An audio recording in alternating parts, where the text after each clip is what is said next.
ఓం నమ శివాయ. కార్తీక పురాణం 2వ అధ్యాయం. సోమవార వ్రత మహిమ. జనక, ఇంతవరకు నీకు కార్తీక మాసమునందు ఆచరించవలసిన విధి క్రమ మాత్రమే తెలియచేసితివి. కార్తీక మాసములో సోమవార వ్రతానికి ప్రత్యేక ప్రాముఖ్యము కలదు. కాన సోమవార వ్రత విధానమును దాని మహిమను గూర్చి వివరింతును, సావధానుడివై ఆలకించుము. కార్తీక మాసంలో సోమవారం శివునికి అత్యంత ప్రీతికరమైన రోజు. ఆ రోజున స్త్రీ గాని పురుషుడు గాని ఏ జాతి వారైనా గాని రోజంతయు ఉపవాసముండి నదీ స్నానం చేసి తమ శక్తి కొలది దాన ధర్మాలు చేసి నిష్ఠతో శివదేవునికి బిల్వపత్రాలతో అభిషేకం చేసి సాయంత్రం నక్షత్ర దర్శనం చేసిన తర్వాత భుజించవలేను. ఈ విధంగా నిష్ఠతో నుండి ఆ రాత్రి అంతయు జాగరణ చేసి పురాణ పఠనం మంద్రించి తెల్లవారిన తర్వాత నదికి వెళ్ళి స్నానమాచరించి తిలాదానం చేసి తమ శక్తి కొలది పేదలకు అన్నదానం చేయవలెను. అట్లా చేయలేని వారు కనీసం 3 బ్రాహ్మణులకైనను తృప్తిగా భోజనం పెట్టి తాము భుజించవలయును. ఉండగలిగిన వారు సోమవారం నాడు 2 పూటలా భోజనము కానీ ఏ విధమైన ఫలహారము కానీ తీసుకోకుండా ఉండటం మంచిది. ఇట్లు కార్తీక మాసమందు వచ్చు సోమవార వ్రతానికి చేసిన ఎడల పరమేశ్వరుడు కైలాస ప్రాప్తి కలిగించి శివ సన్నిధికి చేర్చును. భర్త లేని వితంతువు సోమవార వ్రతమును ఆచరించి శివపూజ చేసినచో కైలాస ప్రాప్తియు, విష్ణు పూజ చేసినచో వైకుంఠ ప్రాప్తియు నందును. దీనికి ఉదాహరణ ఒక ఇతిహాసము కలదు. దానిని నీకు తెలియవరచదను, శ్రద్ధగా వినుము. కార్తీక సోమవార ఫలముచే కుక్క కైలాసమందుట. పూర్వకాలమున కాశ్మీర దేశములో ఒక బ్రాహ్మణుడు కలడు. అతడు పురోహిత వృత్తిని చేపట్టి తన కుటుంబాన్ని పోషించుకుంటూ ఉండెను. అతనికి చాలా దినములకు ఒక కుమార్తె కలిగెను. ఆమె పేరు స్వాతంత్ర నిష్ఠూరి తండి. ఆమెను సౌరాష్ట్ర దేశీయుడగు మిత్రశర్మయ్యను సద్బ్రాహ్మణ యువనికిచ్చి పెళ్లి చేసెను. ఆ బ్రాహ్మణ యువకుడు 4 వేదములు శాస్త్రములు అభ్యసించిన వాడై నందున సదాచార పరాయణుడై ఉండెను. అతడు భూతదయ కలిగిన వాడు, నిత్య సత్యవాది, నిరంతర భగవన్నామస్మరణ చేయువాడును ఎగుడిచే లోకులెవ్వరూ అతనిని అపరబ్రహ్మ అని కూడా చెప్పుకొనుచుండెడు. ఇటువంటి ఉత్తమ పురుషుని భార్యగు నిష్ఠూరి యవ్వన గర్వముతో కన్ను మిన్నుగానక పెద్దలను దూషించుచు అత్తామామలను భర్తను తిట్టుచు కొట్టుచు రక్కుచు పరపురుష సాంగత్యం గలదై వ్యభిచారిణి అయి తన ప్రియులు తెచ్చిన తినుబండారములు బట్టలు పువ్వులు ధరించుచు దుష్టురాలై తిరుగుచుండగా వంశమునకు అప్రతిష్ట తెచ్చుచున్నదని అత్తామామలు ఆమెను తమ ఇంటి నుండి వెడలగొట్టిరి. కానీ శాంత స్వరూపుడగు ఆమె భర్తకు మాత్రం మోయందభిమానం పోక ఆమె ఎంతటి నీచ కార్యములు చేసినచు సహించి పొమ్మనక విడువక ఆమె తోడనే కాపురము చేయుచుండెను. కానీ చుట్టుపక్కల వారా నిష్ఠూరి గయ్యాళితనమునకు కేవగించుకుని ఆమెకు కర్కస అనే ఎగతాళి పేరును పెట్టుటచే అది మొదలందరూ దాన్ని కర్కస అనియే పిలుస్తూ ఉండేవారు. ఇట్లు కొంతకాలము జరిగిన పైన ఆ కర్కస ఒకనాటి రాత్ర ఏకశయ్యపై తన భర్త గాఢ నిద్రలో ఉన్న సమయమును చూచి మెల్లగా లేచి తాళి కట్టిన భర్త అన్న విచక్షణ గాని దయా దాక్షిణ్యాలు గాని లేక ఒక బండరాతిని తెచ్చి అతని తలపై గట్టిగా కొట్టినది. వెంటనే అతడు చనిపోయిను.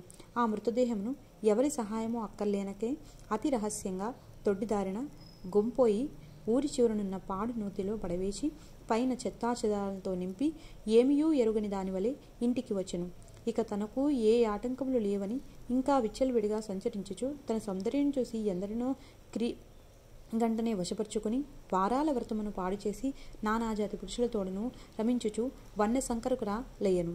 అంతేగాక పడుచు కన్యలను భర్తలతో కాపురం చేయుచున్న పడుచులను తన మాటలతో చేరదీసి వారికి కూడా దుర్బుద్ధులు నేర్పి పాడు చేసి విటులకు తాచి ధనార్జన కూడా చేయసాగను.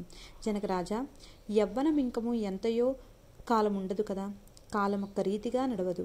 క్రమక్రమగా ఆమెలోని యవ్వనము నశించినది. శరీరమందు మేహ ప్రాణములు బయలుదేరినవి. ఆ వ్రణముల నుండి చీము రక్తము రసికారుట ప్రారంభమైనను. దానికి తోడు శరీరమంతా కుష్ఠవ్యాధి బయలుదేరి దుర్గంధము వెడల్చున్నది. దినదినము శరీర పటుత్వము కృషించి కురిపి అయి భయంకర రోగాలతో బాధపడుచున్నది. ఆమె యవ్వనములో నుండగా ఎన్నో విధాల తృప్తి కలిగించిన విటులయే ఒక్కరూ ఇప్పుడు ఆమెను తొంగి చూడరని ఆ పరిసర ప్రాంతానికి వెళ్ళిన ఎడల తమ నెటులైనను పలుకరించుచనని ఆ వీధి ముఖముగాని చూడకుండిరి. కర్కశీయుటుల నరక బాధలు అనుభవించుచు పురుగులు పడి కొంతకాలానికి చనిపోయినది. బ్రతికునున్నాళ్ళు ఒక్కనాడైనా పురాణ శ్రవణమైనను చేయని పాపిష్ఠురాలు గదా. చనిపోయిన వెంటనే భయంకరాలని యమభటులు ఆమెను గుంపోయి ప్రేతరాజుగు యముని సన్నిధిలో నుంచగా యమధర్మరాజు చిత్రగుప్తుల వారిచే ఆమె పాపపుణ్యములు జాబితాను చూపించి, భటులారా, ఈమె పాప చరిత్ర అంతింతయే కాదు, వెంటనే ఈమెను తీసుకెళ్లి ఎర్రగా కాల్చిన ఇనుప స్తంభానికి కట్టుబడము అని ఆజ్ఞాపించెను. వీటితో సుఖించిన నందులకు గాను ఎంబటులు ఆమెను ఎర్రగా కాల్చిన ఇనుప స్తంభానికి కౌలించుకోమని చెప్పిరి. భర్తను బండరాతో కొట్టి చంపినందుకు గాను ఇనుప గదులతో కొట్టిరి. పతివ్రతలను వ్యభిచారులుగా చేసినందుకు సలసలా క్రాగిన నూనెలో పడవేసిరి. తల్లిదండ్రులకు అత్తామామలకు జపకీర్తి తెచ్చినందుకు సీసము కరిగించి నోటిలోనూ చెవిలోనూ పోసి ఇనుప కడ్డీలు కాల్చి వాతలు పెట్టిరి. తుదకు కుంభీపాకము నరకములో వేగా అందు ఇనుప ముక్కలు గల కాకులు, విషసర్పాలు, తేళ్లు, జర్రులు కుట్టినవి. ఆమె చేసిన పాపాలకు ఇటు 7 తరాల వాళ్ళు, అటు 7 తరాల వాళ్ళు నరకబాధలు పడుచుండిరి. ఈ ప్రకారముగా నరకబాధలు అనుభవించి కడకు కళింగ దేశమునకు కుక్క జన్మ ఎత్తి ఆకలి బాధపడలేక ఇల్లు తిరుగుచుండగా కర్రలతో కొట్టువారు కొట్టుచూ తిట్టువారు, తిట్టుచూ తరుమువారు తరుముచూ ఉండిరి. ఇట్లుండగా ఒకానొకడు శ్రోత్రియ బ్రాహ్మణుడు కార్తీక సోమవార వ్రతమాచరించి ఉపవాసముండి సాయంత్రము నక్షత్ర దర్శనం చేసి బలియన్నము నురగపై పెట్టి కాళ్ళు చేతులు కడుగుకొనుటకై లోనికేగిన సమయమున ఈ కుక్క వచ్చి ఆ బలియన్నమును తినెను. వ్రతనిష్ట గరిష్ఠుడైన ఆ విప్రుని పూజా విధానముచే జరిపించిన బలియన్నము ఒకట చేతను ఆ రోజు కార్తీక మాస సోమవారం ఒకటి వలనను కుక్క ఆ రోజంతయు ఉపవాసముతో ఉండుట వలయను శివ పూజ పవిత్ర స్థానమైన ఆ ఇంట దొరికిన ప్రసాదము తినుట వలన ఆ శునకానుకు జన్మాంతర అజ్ఞానము ఆవిర్భవించెను.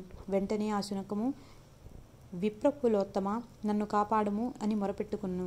ఆ మాటలు బ్రాహ్మణుడు ఆలకించి బయటకు వచ్చి చూడగా కుక్క తప్ప అన్యులెవ్వరూ లేనందున లోనికేగెను. మరలా రక్షింపుము రక్షింపుము అని కేకలు వినపడెను. మరలా విప్రుడు బయటకొచ్చి, ఎవరు నీవు, నీ వృత్తాంతమేమి అని ప్రశ్నించగా, ఎంత నా కుక్క మహానుభావ, ఈ పుట్టుకకు వెనుక 15 జన్మలందు విప్రకులాంగను నేను వ్యభిచారిణి అయి అగ్నిసాక్షిగా పెళ్లాడిన భర్తను చంపి వృద్ధాప్యంలో కుష్ఠురాలై తనవు చాలించిన తర్వాత యమదూతల వల్ల మహానరకం అనుభవించి నా పూర్వీకుల పుణ్యఫలముల వల్ల ఈ జన్మలో కుక్కనైతిని. ఈ రోజు మీరు కార్తీక సోమవార వ్రతము చేసి ఇచ్చట ఉంచిన బలియన్నమును తినుట వల్ల నాకు ఈ జ్ఞానోదయం కలిగినది. కావున ఓ విప్రోత్తమ, నాకు మహోపకారంగా మీరు చేసిన కార్తీక సోమవార వ్రత ఫలం ఒకటి ఇచ్చి నాకు మోక్షం కలిగించమని ప్రార్థించును అని వేడుకొనగా, కార్తీక సోమవార వ్రతములో చాలా మహత్యం ఉన్నదని గ్రహించి ఆ బ్రాహ్మణుడు ఒక సోమవారం నాటి ఫలమును ఆమెకు దాయబోయగా వెంటనే ఆ పుష్పక విమానము అక్కడికి వచ్చెను. ఆమె అందరికీ వందనం చేసి అక్కడి వారందరూ చూచుచుండగానే ఆ విమానం ఎక్కి శివ సాన్నిధ్యమునికి ఎగెను. వింటివా జనక మహారాజా, కావున నీవును ఈ కార్తీక సోమవారముతో ఆచరించి శివ సాన్నిధ్యమును పొందుమని వశిష్ఠుల వారు హితబోధ చేసి ఇంకనూ ఇట్లు చెప్పొదండిరి. ఇట్లు స్కాంద పురాణ అంతర్గత వశిష్ఠ ప్రోక్త కార్తీక మహత్యమందలి 2వ అధ్యాయం 2వ పారాయణం సమాప్తం.